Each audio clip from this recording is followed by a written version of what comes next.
Sahabat yang saya kasihi semua, hari ini kita sama-sama merenungkan firman Tuhan yang saya sampaikan tentang jangan egois bersikap semaunya karena akan kehilangan segalanya. Saudara, bagian firman Tuhan yang saya ingin bagikan untuk kita, saya ambil dari Matius pasal 27 ayat 3 sampai 5. Demikian firman Tuhan yang saya akan bacakan untuk kita. Pada waktu Yudas yang menyerahkan Yesus melihat bahwa Yesus telah dijatuhi hukuman mati, menyesallah Yudas. Lalu ia mengembalikan uang yang 30 perak itu kepada imam-imam kepala dan tua-tua.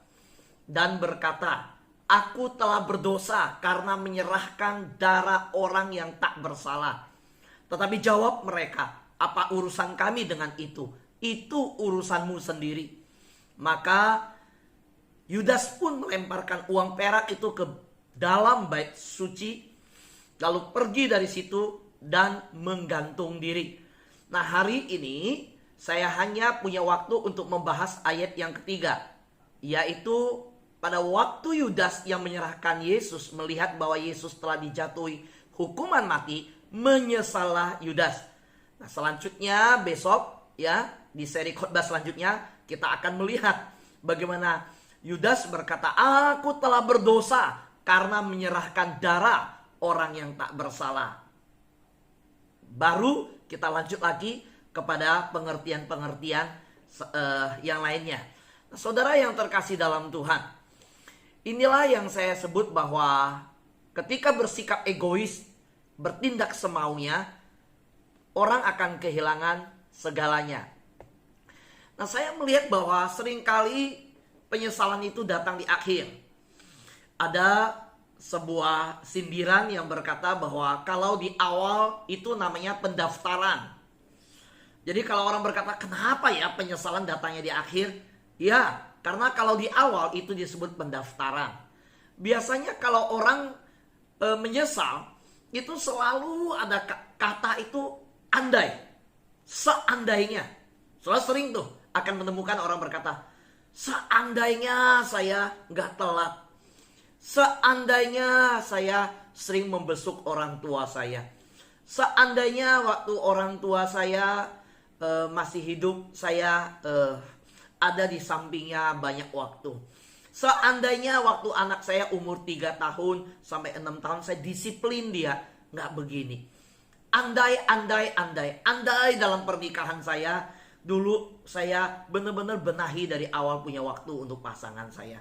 Seandainya waktu pacaran saya kenal dengan baik pasangan saya, gak begini jadinya. Baru tahu nih tidur yang ngorok." Begitu ya. Atau apa. Ya kan gak mungkin tidur duluan, gak boleh kan. Saudara, nah sudah ada orang berkata andai-andai sampai salah berandai-andai. Nah, begitu banyak kata andai, ya kata seandainya, untuk mengawali penyesalan. Dan saya menemukan biasanya penyesalan itu sering diungkapkan dengan kata seandainya. Nah, yuk saya ajak kita melihat mengapa Yudas menjual Yesus. Padahal dia menyesal kan, saudara. Dia berkata, "Aduh, aku menyesal. Aku menanggung darah orang berdosa. Aku menyesal sudah menjual Yesus."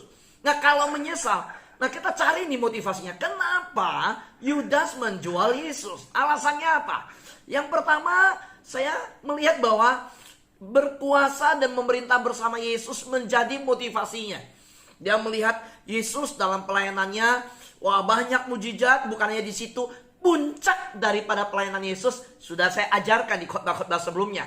Yesus masuk ke Yerusalem, dieluk-elukan orang, orang mengagung-agungkan Yesus, dan itu puncak yang luar biasa. Saudara harus tahu, sebelum masuk ke Yerusalem, Yesus membangkitkan Lazarus dari antara orang mati. Mati 4 hari, saudara. Meninggal 4 hari, saudara. Dibangkitkan Yesus. Dipanggil. Keluar dari kubur. "Lazarus, boyatsa, keluarlah engkau." Dan Lazarus keluar, saudara. Saudara bayangkan begitu dahsyat, saudara. Dan itu menggemparkan. Bukan demikian. Waktu Yesus masuk ke Yerusalem, dieluk-elukan. Dan tidak berhenti di situ. Yesus membongkar balikkan tempat-tempat berjualan di bait Allah. Yesus tidak pernah dilihat oleh Yudas begitu marah, begitu berani menegakkan otoritas. Orang-orang dilawan semua. Dan Yesus melawan bukan di tempat sembarangan, di bait Allah. Saudara, Yudas melihat ini waktunya berkuasa. Ini saatnya memerintah bersama Yesus. Itu bisa jadi pemikiran Yudas. Ya, jadi saudara harus lihat bukan hanya soal cinta uang itu, tetapi kita lihat motivasi-motivasi yang lain. Yang kedua, mempercepat proses pengambilan kekuasaan. Saudara, kapan lagi Yesus akan memerintah? Sudah segera mungkin, secepat mungkin. Saudara, kadang-kadang ada kehausan kekuasaan seperti itu. Pemilu masih jauh 2024. Ada aja gosip yang disampaikan. Orang mau konsentrasi bekerja, vaksinasi nasional, memberantas COVID, mau bekerja di masa pandemi ini dengan baik, dihembuskan isu yang aneh-aneh. Nah itu ada orang-orang yang ingin mengambil kekuasaan, ingin aja ya lakukan hal yang gak benar. Yudas ingin cepat nih, kalau bisa Romawi segera pergi, Yesus segera memerintah. Kalau bisa imam-imam kepala segera turun, imam besar kalah sama Yesus. Orang Yesus bisa mujizat kok, imam besar gak bisa lakukan mujizat. Yesus begitu banyak pengikut, imam besar gak banyak pengikut. Tunggu apa lagi? Segera berkuasa saja Yesus. Kalau Yesus berkuasa, saya muridnya. Saya yang pegang bendahara, lebih berkuasa lagi. Saudara, yang ketiga, mengapa Yudas menjual Yesus? Memaksa Yesus mendemonstrasikan kuasa. Kalian gak mungkin bisa melawan Yesus. Yesus kalau diapa-apakan dalam saat yang sedang terkenal begini, waktu masuk Yerusalem, begitu banyak pengikut, berani membongkar balikan tempat berjualan di bait Allah. Nah sekarang mau tangkap Yesus, mau lawan Yesus, gak bisa. Mau ditangkap di sepi, mau ditangkap di gelap, mau ditangkap dimanapun, Yesus punya kuasa yang bisa didemonstrasikan. Dan yang keempat, apa alasan Yudas menjual Yesus selain alasan soal uang? Saudara, Yudas percaya bahwa Yesus pasti bisa melepaskan diri. Mau tangkap gimana? Yesus bisa melepaskan diri. Paling Yesus hanya ditangkap sampai di titik yang mana kalau Yesus mau lepas, bisa lepas.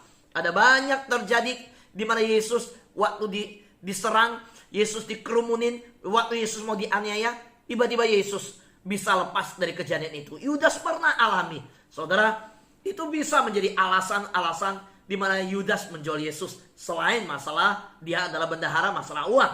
Karena ini menjadi penafsiran para teolog juga.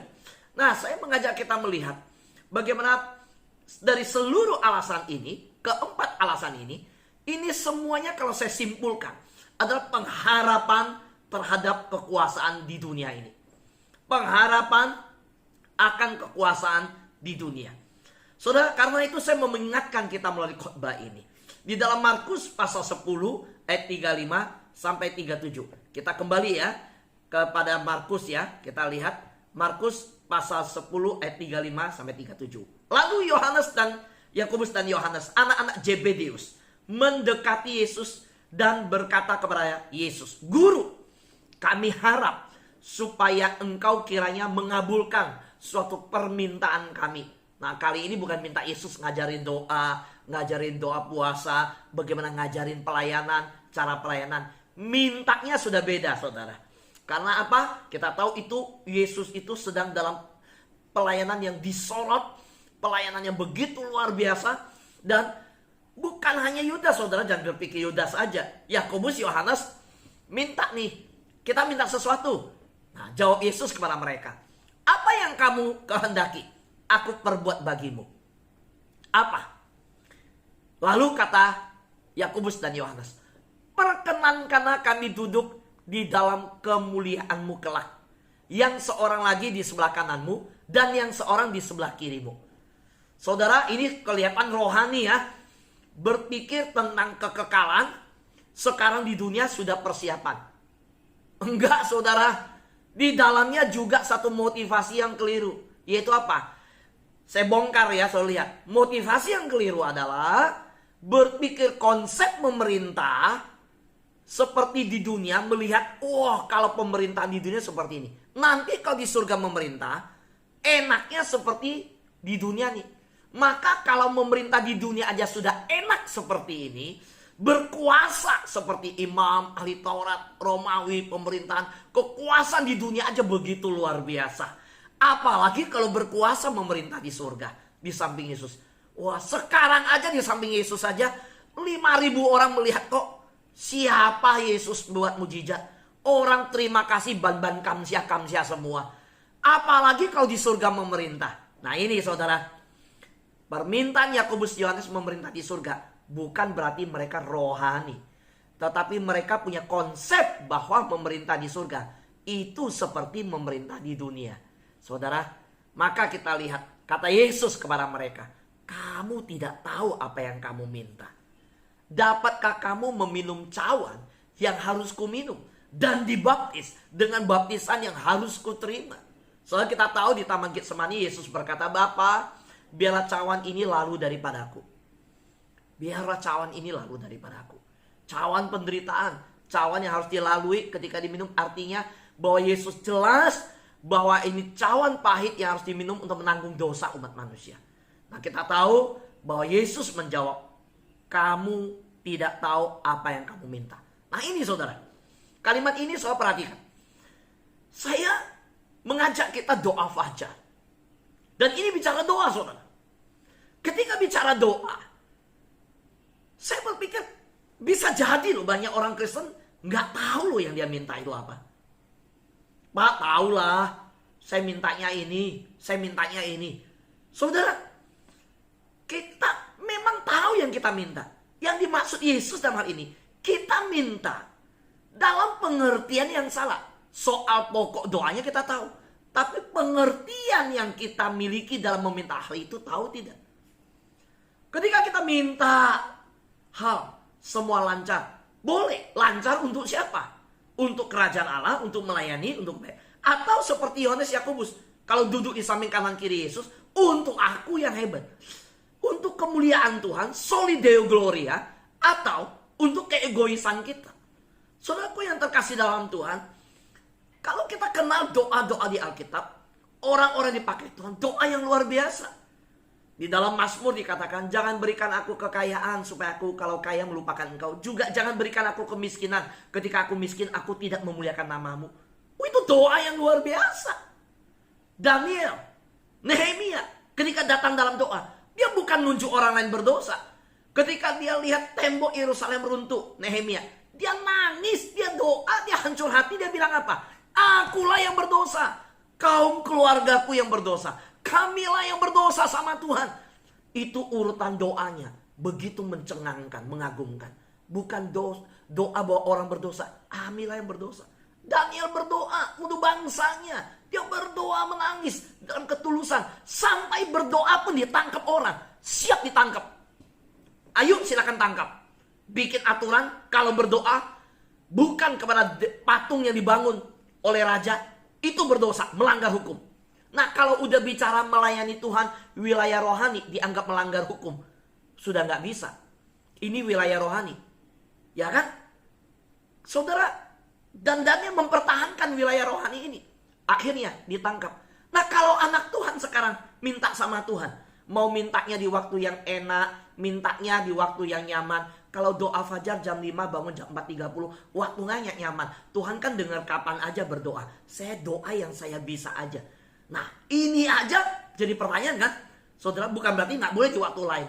Tapi membayar harga, siap apa enggak? Dengar firman Tuhan, siap bayar harga enggak? Saudara, dengar khotbah, saya tidak berkhotbah dengan waktu yang pendek. Saya tahu. Dan saya mengajar kita mendengar khotbah dengan sungguh-sungguh menjelaskan dengan baik. Karena zaman sekarang media sosial makin mepetin waktu. Kalau perlu dengar khotbah 1 menit. Pakai model TikTok. Nah mau jelasin apa 1 menit saudara di TikTok? Kecuali benar-benar intinya disampaikan. Tapi bagaimana rohani kita bisa bertumbuh, pengertian Alkitab bertumbuh kalau cuma 1 menit? Saudaraku yang terkasih dalam Tuhan, maka kita lihat kata Yesus kepada mereka, kamu tidak tahu apa yang kamu minta. Saudara tahu, mendengar itu semua dikatakan di ayat 41. Lihat ya, ke-10 murid yang lain menjadi marah kepada Yakobus dan Yohanes. Saya pikir marahnya mereka ini bukan hanya marah karena lihat jawaban Yesus. Tapi sebenarnya juga mereka marah karena apa? Kamu minta begitu, ya kita juga mau. Cuma kita belum kepikir minta begitu. Sekarang kamu minta begitu, kita juga kepikir. Kita juga ingin berkuasa. Emang kamu mau berkuasa saja? Saudara, saya mau tanya. Yang 10 ini marah sama Yakobus dan Yohanes. 10 ini termasuk Yudas ya? Yudas juga marah. Terus saudara, murid-murid Yesus nggak ngerti apa yang mereka gumulkan. Nah, maka bagi saya, permintaan dari para mereka ada sebuah permintaan yang berbicara tentang apa? Konsep pengharapan kekuasaan dunia. Nah, kita lihat kembali. Dari alasan mengapa Yudas menjual Yesus, kita belajar bahwa itu pengharapan kekuasaan dunia. Itulah konsep Yudas. Yang kedua apa? Yaitu pengharapan Mesias duniawi. Konsepnya salah. Mesias yang bukan dinubuatkan Alkitab. Oke, yang dinubuatkan Nabi. Iya, maksud mereka yang Nabi. Kami mengharapkan yang Nabi itu dinubuatkan. Tetapi berarti pengertiannya salah. Tentang ayat-ayat, tentang nubuatan. Nah, saudara hati-hati. Salah tafsir ayat juga keliru. Nah, kita lihat bagaimana jawaban Yesus. Markus 10 ayat 42 sampai 44. Tetapi Yesus memanggil mereka lalu berkata. Nah, ini kenapa Yesus panggil? Setelah terjadi keramaian. Terjadi kemarahan di 10 murid. Setelah ada permintaan Yakobus Yohanes, terjadi kerusuhan di antara murid-murid. Udah gak seneng, saling gak seneng dah. Nah, saudara, Yesus panggil mereka. Wah, saudara, ini makan hati juga ya. Jadi Yesus ini, ngelus dada juga nih. 3,5 tahun ikut Yesus, yang dipikirnya cuma kuasa. Sudah itu apa? Salah tafsir lagi apa yang disampaikan nubuatan para nabi tentang Mesias. Nah, Yesus panggil, Yesus ngajarin mereka begini. Kamu tahu bahwa mereka yang disebut pemerintahan bangsa-bangsa, memerintah rakyatnya dengan tangan besi. Perhatikan, saya kasih warna. Memerintah, garis bawahin. Memerintah. Rakyatnya dengan tangan besi. Dan pembesar-pembesarnya menjalankan kuasanya dengan keras atas mereka. Tidaklah demikian di antara kamu. Hei murid-muridku. Kamu gak begitu.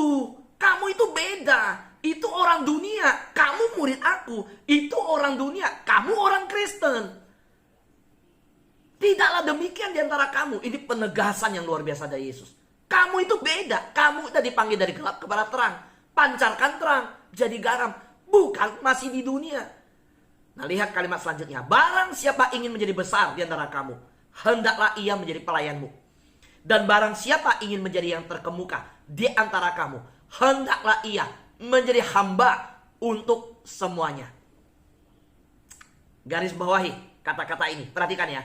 Memerintah, menjalankan kuasa, menjadi besar. Ya, ingin menjadi besar. Ingin menjadi yang terkemuka. Ini jadi problemnya murid-murid. Saudara, kalau murid yang ikut Yesus 3,5 tahunnya modelnya kayak begini. Salah ngerti soal memerintah, menjalankan kuasa, soal ingin jadi besar, ingin menjadi terkemuka. Murid aja salah ngerti. Gimana rakyat? Gimana yang ngikut Yesus yang lainnya? Kalau yang tidur sama Yesus, yang makan sama Yesus, yang jalan sama Yesus, yang bicara sama Yesus lebih banyak. Itu seperti modelnya murid-murid. Gimana yang lain? Saudara, maka di doa fajar dengar firman Tuhan. Saya mau ngajarin terus. Saya mau terus tanamkan pengertian yang benar. Saya mau bicara khotbah yang keras. Saya mau berikan makan yang keras. Saudara, kenapa? Saya nggak bisa kompromi lagi untuk hal ini. Lihat dunia ini kacau. Dalam doa pembukaan firman Tuhan, dengar begitu jelas saudari Sinta berdoa. Ini dunia yang sudah sedemikian jahatnya. Kalau orang Kristen nggak ada bedanya. Kalau yang dikatakan Yesus tidaklah demikian di antara kamu. Kita ini nggak demikian dengan dunia. Kita harus beda. Maka pengharapan Mesias duniawi ini terjadi di dalam konsep Yudas. Kenapa dia jual Yesus? Termasuk murid-murid. Ingat ya, memerintah, menjalankan kuasanya, ingin menjadi besar, ingin menjadi yang terkemuka. Ini saudara yang nggak beres dalam konsep murid-murid. Makanya Yesus bongkar. Kalimat Yesus tajam ngajarin mereka. Kalau kamu ingin jadi besar, itu dibongkar motivasinya. Lu kan mau jadi besar kan? Yang 10 marahin yang 2 juga ingin jadi besar kan? Kenapa kamu marah besar? Karena mungkin kamu gak kepikir minta seperti itu. Baru kepikir. Salah satunya ada Yudas di dalam. Kamu juga ingin jadi terkemuka kan? Nah saudara, ajaran Yesus ini mengejutkan. Ditutup dengan kalimat, karena anak manusia juga datang bukan untuk dilayani, melainkan untuk melayani dan untuk memberikan nyawanya menjadi tebusan bagi banyak orang. Saudara, Yesus bilang, aku datang memberi nyawa, bukan ngambil nyawa orang lain. Lu Yudas, lu pengkhianat. Lu Yudas, kamu ikut saya. Bukan berikan uang, lu ngambil uang. Orang lain kasih uang, kamu ngambil uang. Saudara, ingat konsep kekristenan, memberi bukan mengambil. Lu menabur bukan hanya ingin di ujung menuai. Memberi nyawa bukan ngambil nyawa. Bukan enak-enaknya saya mati bunuh diri, kamu yang mati saya masuk surga. Enak kamu. Nggak ada ajaran begitu. Di dalam kekristenan nggak ada ajaran begitu. Kekristenan nggak pernah ngajarin kekerasan. Nggak pernah kekristenan ngajarin ambil nyawa orang lain supaya saya masuk surga. Bunuh orang lain supaya saya lebih lancar. Mana ada begitu. Yang kekristenan ajarkan adalah kasihkan nyawa justru supaya orang lain masuk surga. Amin saudara. Ya. Saudara yang terkasih dalam Tuhan. Ingat, jangan egois bersikap semaunya, karena akan kehilangan segalanya. Yudas, wah, semua kepentingan diri, nggak pikir orang lain. Uang untuk memanage pelayanan diambil, uang untuk konsumsi juga disikat. Sudah di uang orang miskin pun kasih sumbang, semua mungkin mendukung. Sampai bayar pajak pun begitu sulit, tidak ada uang. Manajemen Yesus begitu rapi, terbuka, open, ada masalah. Sampai Yesus waktu bayar pajak, suruh muridnya pergi mancing, di dalam mulut ikan ada koin. So bayangkan saudara, sampai begitu rapi. Yudas nggak ada hati nurani, nggak ada kasihannya. Saudara, bahkan mungkin banyak orang mendukung pelayanan Yesus dalam kekurangan, sampai mendukung. Yudas pun tega. Sekarang bukannya soal mau ngambil uang, bukan hanya sampai di titik uang, mau di titik yang mana? Berkuasa. Tadi sudah saya katakan di 4 hal motivasi. Bisa berkuasa. Kenapa nggak bisa berkuasa? Kalau bisa berkuasa, bukan hanya mau ambil uang, mau berkuasa memerintah sama Yesus. Orang lagi terkenal. Sekarang semua penduduk Yerusalem menerima, siapa yang bisa lawan Yesus? Mau, kalau Yesus berkuasa, saya lebih cepat berkuasa memerintah bersama Yesus. Apa? Biar Yesus demonstrasikan kuasanya. Paksa Yesus. Yesus bisa larikan diri kok. Saudara, ini kejahatan yang luar biasa. Ini cuma mikir kepentingan diri. Ini egois, bersikap semaunya. Nggak pikirin murid yang lain. Nggak pikirin apa. Karena berpikir, bersikap semaunya, kehilangan segalanya akhirnya. Soal ini yang saya mau ingatkan kita. Jangan egois. Kekristenan itu memberi, bukan mengambil.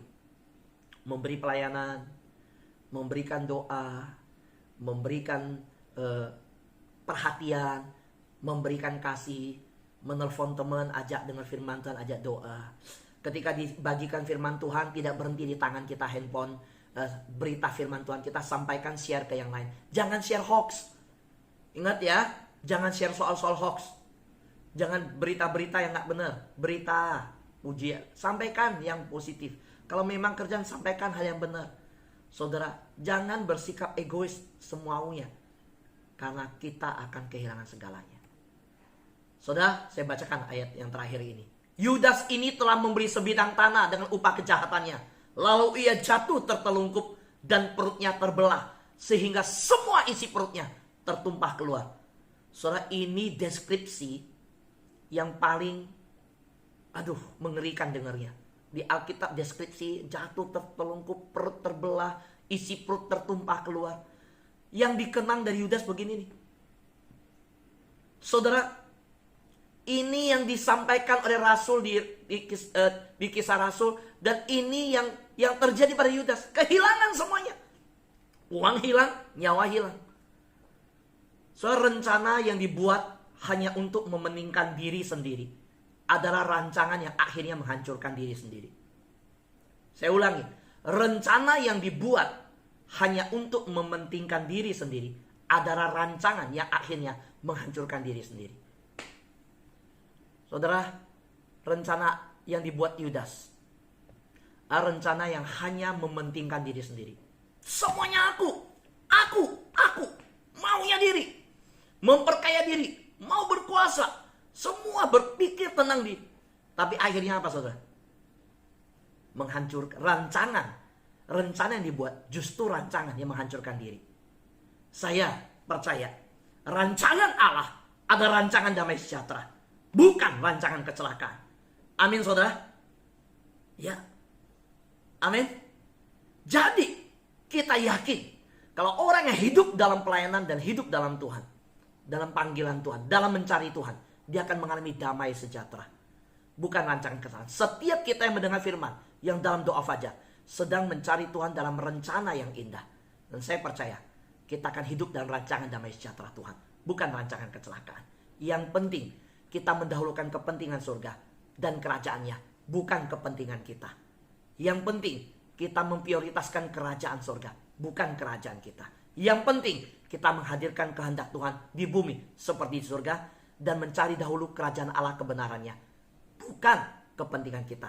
Dan kita akan mengalami rancangan damai sejahtera. Amin. Tuhan berkati kita.